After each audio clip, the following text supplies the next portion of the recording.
Okay, so you're told that a rancher has 300 feet of fencing and wishes to enclose 2 adjacent rectangular corrals. Using calculus, find the dimensions that yield the maximum possible area. Now we know that of a rectangle, the area is equal to the length times the width, which in this case, in my picture, right here, is set in terms of x and y. Excuse me. The first thing that I will do is set up an equation given that I have 3 y's here and 2 x's, and that I have 300 feet of fencing. So there's my equation.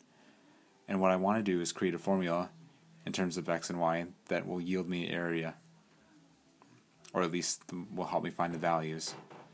And so once I did that, I set up my equation, I solved for one of the variables, and it doesn't really matter which one you solve for, as long as you choose to solve for one and do it correctly.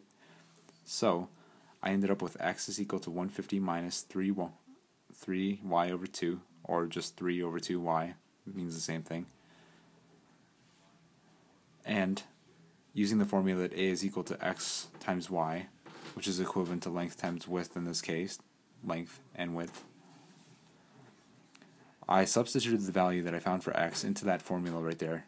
So really all this is putting x literally into that equation right there. And this was the value that I found for it. Once I did that, I distributed the y through there and left me with 150y minus 3 over 2y squared. And now, after that was done, I took the first derivative of the area to yield me a way to find the y value right here. And so what I did here, first power times 150 right here, that came down, lowered the power, so 150.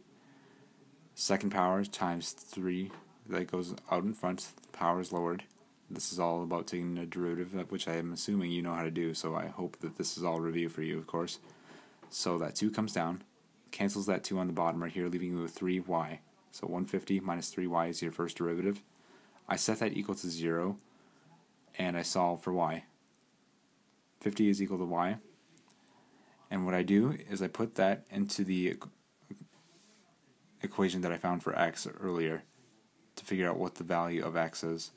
So x was equal to 150 minus 3y over 2, which in this case, now that I found y to be 50, I can figure out what the x value is, and it turned out to be 75. So I was left with a length of 75 feet and a width of 50 feet, rather.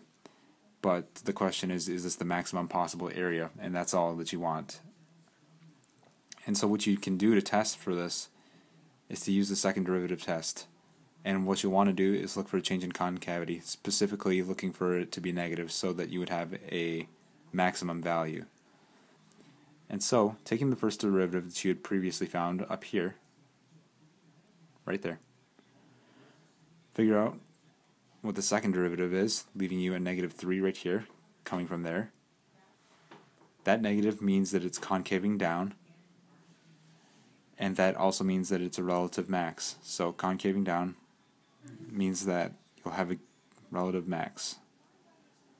And that answers your question. So I'll briefly go over the entire thing over again, or at least show you.